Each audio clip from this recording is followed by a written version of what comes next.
우리 새벽 이슬기도 마지막 날 올라오신 성도님들을 환영하고, 우리 12월 우리 한 달도 우리 하나님이 우리에게 주신 선물임을 믿고, 또 하나님의 뜻 가운데 또 하나님 원하시는 귀한 삶을 살아가시기를 주님의 이름으로 축원합니다.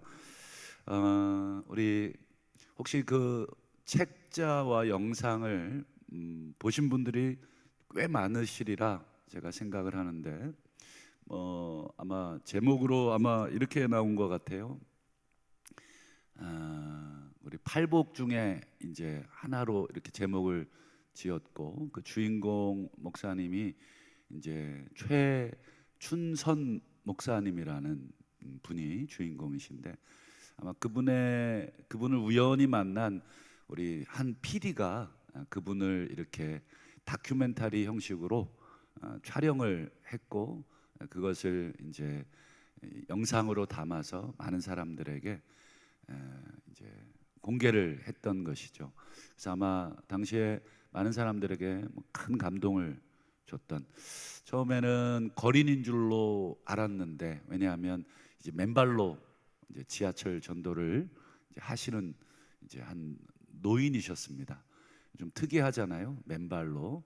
그것도 한겨울에도 맨발로. 그래서 이제 그분의 일대기를 쭉 추적하면서 영상을 만든 건데, 그분이 했던 많은 말들 중에 제가 아직까지도 기억에 남는 말이 있어요.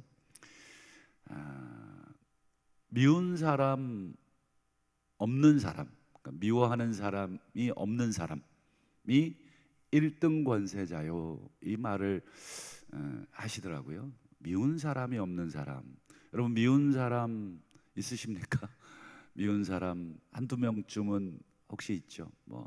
난 밉지 않아, 이렇게 말하는 것은 거짓말일 거예요. 우리 정도가 좀 달라서 그렇지 조금씩 밉죠. 같이 사는 부부간에도 미움이 있는데, 생판 모르는 사람 물론 미워할 수는 없지만 좀 가까이 지내다 보면 조금씩 관계라는 것이 그렇게 되죠. 그래서 왜 미운 사람 없는 것이 1등 권세일까, 최고의 권세일까? 미움이라는 게 없을 수 없는데, 그러면 미움이 없을 수 있는 방법이 있는가? 그것에 대해서 오늘 우리 예수님께서 이야기를 해주고 계십니다. 그래서 오늘 함께 보신 본문으로 우리도 무릎을 꿇어야 하는 이유, 어제 주님이 무릎을 꿇으셨는데 제자들 앞에서 무릎을 꿇고 그 제자들의 발을 닦아 주셨는데, 그 소위 말하는 우리 세족식이 십자가를 앞두고, 그러니까 십자가의 죽음을 앞두고 발을 닦아 주셨다면, 이 두 사건은 서로 연결해서 읽으라 하는 뜻입니다. 서로 연관되어 있다. 아무 무관하게 진행된 사건이 아니다. 십자가를 우리가 다르게 표현해 본다면, 십자가 사건, 그것을 우리가 다른 표현으로 사용해 보면 이렇게 표현할 수 있겠죠. 우리의 죄를 씻어주신. 그래서 오늘 사교구가 영성이 있어요. 이 세상의 모든 죄를 씻어주신 그 은혜를 노래하셨잖아요. 이 십자가 사건은 우리의 죄를 씻어주신 사건, 그리고 이제 예수님이 제자들의 발을 씻어주고 있는 모습, 이 두 가지를 서로 연관해서 사고하지 않으면 이 두 개가 서로 어떤 의미가 있는지 알 수가 없다. 그래서 어제 예수님께서 주인이시고 그리고 선생님이시지만 제자들의 발을 씻어주신 그 사건을 가장 아름답게 노래한 그 부분이 빌립보서 2장이었다 말씀드렸잖아요. 그 부분을 이렇게 번역을 다시 할 수 있는데, 빌립보서 2장 6절과 7절 한번 화면을 통해서 보실까요? 예수는 이제 가로 부분은 이제 그 의미를 집어넣은 것입니다. 예수는 우리를 사랑하시는 하나님의 형체, 본체라고 번역되어 있고 형체라고도 할 수 있는, 그래서 이 단어는 예수님 하나님의 이 형체이셨기 때문에 자기를 비워내시고 종의 형체를 가지셨습니다. 이렇게 어제 우리가 번역을 했고, 이 예수님의 사랑에 대해서 사도 바울은 우리의 지식을 뛰어넘는, 우리의 생각을 뛰어넘는 예수 그리스도의 사랑이다, 상상할 수 없는 예수의 사랑이다, 이렇게 에베소서 3장에서 그렇게 기도했었죠. 그래서 오늘은 종이 되셔서 종의 모습으로 종의 형체를 가지시고 발을 씻어주신 그 부분에 대해서 한 가지 측면을 더 얘기하려고 합니다. 발을 씻어주신 것은 이제 하나님으로서 우리 인간의 발을 씻어주셨다면, 그 다음 부분은 인간과 인간 사이에 발을 씻어주는 부분으로 오늘 말씀을 하고 있습니다. 예수님이 제자들 하나하나 차례대로 발을 씻어주다가 베드로 차례가 됐어요. 우리의 베드로 기대를 저버리지 않죠. 꼭 한마디 합니다. 그냥 다른 제자들은 묵묵히 그냥 주님이 하는 일을 이해를 하든 못하든 그냥 묵묵히 보고 있는데, 이 베드로는 뭐라 그럽니까? 주여, 제 발은 절대로 씻을 수 없습니다. 이 절대로라는 말을 직역하면 영원히, 이런 말입니다. 영원히. 그러니까 이제 강조한 거겠죠. 절대로, 아니면 영원히 제 발은 못 씻습니다. 물론 좋은 의도라고 저는 생각을 합니다. 어떻게 감히 지금 사회에도 이런 일은 굉장히 힘든 일인데, 1세기에 철저히 계급 중심의 사회입니다. 그래서 같은 계급이 아니면 밥도 잘 먹지 않던 그런 사회에 주님이, 그리고 선생님이 종들의, 그리고 학생들의 발을 씻어준다, 이건 있을 수 없다, 이렇게 했죠. 그러자 예수님이 역시 베드로, 다른 놈들은 그냥 내가 하는 거 그냥 멀뚱멀뚱 보고 앉아 있는데, 역시 베드로, 이렇게 칭찬하신 게 아니라 오히려 이렇게 얘기하셨죠. 8절 하반절 보실까요? 내가 너를 씻어주지 아니하면 네가 나와 상관없다. 이 상관없다는 말을 여러분, 이 사전의 단어를 직역하면 너와 내가 한 몸이 아니다, 이런 뜻입니다. 너와 내가 한 몸이 아니다. 이게 그러면 씻어주는 게 도대체 뭐길래, 안 씻어주면 너랑 나랑은 완전히 남남이야, 너랑 나랑은 상관없는 사람이야, 이렇게까지 얘기하셨을까? 그러면 이 서로를 씻어주는 작업이 거의 목숨 같은 작업이구나 하는 것을 알게 되죠. 이건 뭐 안 씻어줘도 되고 씻어주면 좋고, 이게 아니구나. 안 씻어주면 너랑 나랑은 남남이야, 상관없는 놈이야, 한 몸이 아니야, 이렇게 되는 거잖아요. 그러면 씻어준다는 게 뭐냐? 그러면서 예수님이 굉장히 중요한 행동인 씻어줌의 행동을 이렇게 명령합니다. 14절 보시죠. 내가 주와 또는 선생이 되어 너희 발을 씻었으니, 이 말의 의미는 무슨 뜻이냐면 정말 있을 수 없는 그런 것까지도 했다는 거예요. 있을 수 없는 행동을 내가 했다는 거예요. 주님이, 또 선생님이 제자들을, 종들의 발을 씻어주는, 정말 그 당시의 관점에서는 눈 뜨고 볼 수 없는, 어떻게 저렇게까지 하실 수 있을까? 그러면서 그걸 기준 삼아서 너희도 서로 씻어줘라. 씻어주는 것이 그 다음에 옳으니라. 이 옳다는 번역이 뭐 크게 나쁘진 않은데, 정확하게 번역하면 이 단어가 빚졌다, 이런 뜻입니다. 빚졌느니라.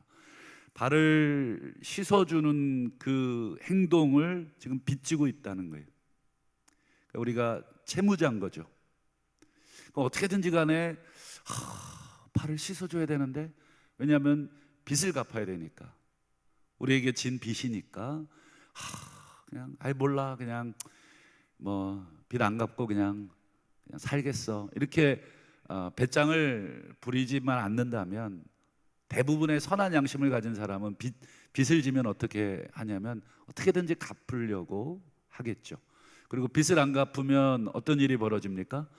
채무 불이행으로 압류가 들어오든지 뭐 차압이 들어오든지 뭐 하여튼 뭐 여러 가지 고발도 들어오고 이렇게 될 것입니다. 그러니까 서로 발을 씻어주는 것,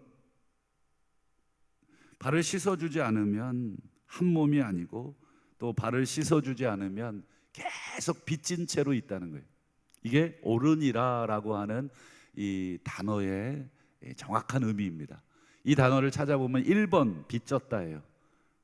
근데 이건 이제 우리말로는 이제 빚졌느니라 이렇게 번역하기가 어려우니까 서로 발을 씻어주는 것이 뭐 마땅하니라 또는 옳으니라 당연히 해야 되느니라 반드시 해야 되느니라 이렇게 번역을 한 것이죠. 사도 바울도 로마서 1장에서 내가 유대인이나 야만인이나 빚진 자다. 그래서 할 수만 있는 대로 너희들에게도 내가 복음 전하기를 원한다. 이 복음에 대한 채무, 이거를 누군가에게 말을 해줘야 된다는 이 채무 의식이 있었어요.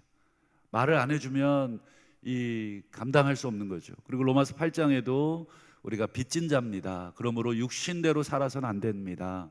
사도 바울이 두 번에 걸쳐서 이 빚진 자라는 그 의식을 가지고 평생을 살았듯이 어쨌든 오늘 우리는 서로 발을 씻어줘야 됩니다. 근데 여러분, 그럼 발을 씻어준다는 게 뭐냐? 발을 씻어준다는 건 그저 뭐 이렇게 그런 의미가 아니겠죠. 우리가 아는 그런 의미가 아니겠죠. 뭔가 십자가와 발을 씻어줌이 연관되어 있는 것처럼, 십자가가 죄를 씻어주는 것처럼, 우리는 하나님은 아니지만 우리 하나님처럼 우리 인간의 죄를 씻어줄 수 있는 그런 존재는 아니지만 최소한 오늘 우리가 우리에게 죄 지은 자를 용서해 줌과 같이, 그게 주기도문이잖아요. 원래 직역하면 오늘 우리가 우리에게 빚진 자입니다. 빚진 자, 빚진 자를 그 빚을 탕감해 준 것처럼 하나님 우리의 빚을 탕감해 주십시오. 그래서 이제 예수님도 어떤 예화를 드셨냐면 1만 달란트 빚진 자. 그러니까 죄라고 하는 것은 하나님께 빚졌다, 즉 예수님께 그 생명을 빚졌다, 이 빚이라고 하는 것과 같습니다. 그러니까 십자가로 우리의 죄를 씻어주셨다, 십자가로 우리의 빚을 탕감해 주셨다. 이게 전부 다 신학적 개념으로는 다 연결이 되어 있는 개념입니다. 그러므로 서로 발을 씻어주라는 것은 그저 세족시켜라 이런 뜻이 아니겠죠. 용서해라 이런 뜻입니다. 너희의 서로 묻어있는 더러움을 용서해라. 왜 용서하라 그랬을까? 우리가 서로 함께 살다 보면 우리 서로의 관계에 먼지가 묻습니다. 먼지가. 근데 이 먼지도 매일 닦아내지 않으면 어떻습니까? 묵은 먼지가 됩니다. 우리 몸에 묻은 먼지들 매일 샤워하고 세수해서 이만큼 반득반득해진 것이지, 여러분 한 일주일 한 달만 안 씻어 보시면 어떻습니까? 이 먼지가 묵은 때처럼 덕지덕지 달라붙어서 나중에 벗겨내기가 훨씬 어렵습니다. 우리 옷도 마찬가지고 옷에 묻은 얼룩도 바로바로 지우면 쉽게 지워지지만 바로바로 지우지 않으면 이 옷에 묻은 먼지 뗄 수가 없습니다. 묵은 먼지가 되는 거죠. 예수님 함께 계시는 동안에도 여러분 제자 공동체가 어땠습니까? 한번 성경을 쭉 보면 은혜로운 공동체였습니까? 아니면 별로 은혜롭지 않았습니까? 별로 은혜롭지 않았습니다. 예수님이 직접 고른 12제자 공동체만 들여다봐도 별로 그 공동체는 이게 도대체 얘네들 뭐 하는 애들이야, 이런 느낌이 듭니다. 늘 싸웠어요. 늘 높은 자리 얻으려고 그러고, 늘 누가 높으냐, 누가 더 예수님하고 가깝냐, 늘 이 싸움으로 늘 얼룩졌죠. 심지어 엄마까지 동원돼서 치맛바람까지, 그렇게 해서 막 서로 제자들 간에 보이지 않는 이 다툼. 예수님이 계셨는데도 여러분 제자들이 그렇게 막 다퉜다면 예수님이 이제 곧 십자가 지고 이제 아버지께로 돌아가시는데 예수님이 부재한다, 육체적으로 부재한 상황 속에서는 어떻게 될까? 난리도 아니겠죠. 더 큰 암투가 벌어질 수 있는 것입니다. 그래서 오늘 예수님께서 내가 지금 주와 선생이 돼서 너희들의 발을 씻어줬다, 이것을 너희에게 앞으로 행하라고 본을 보였다. 우리가 예수님처럼 우리가 서로의 죄를 어떻게 용서할 수 있겠는가? 우리가 십자가를 져야 되는가? 그 정도 우리가 할 수 있지는 않습니다. 그러나 우리가 할 수 있는 범위 내에서의 발을 씻어 줄 수 있는 것, 그게 바로 죄 용서죠. 매일매일 묵혀두지 않도록 매일매일. 그래서 오늘 말씀의 제목을 우리도 무릎을 꿇어야 한다, 우리도 무릎을 꿇어야 하는 이유. 제가 서두에 이런 말씀 드렸죠. 세상에 미운 사람 없는 사람이 1등 권세자다. 미운 사람이 왜 없겠습니까? 너무너무 미운 사람 많죠. 꼴도 보기 싫은 사람 많습니다. 하지만 여러분, 그 미움을 오래 두면 안 된다. 해가 지기 전에 그걸 풀어내야 된다. 개인적으로 감정을 가지고 있든, 혹은 또 나에게 손해를 끼쳤든, 또 내 인격을 모독했든, 그 어쨌든 그건 내가 해결해야 될 숙제로 오늘 우리에게 남겨두셨습니다.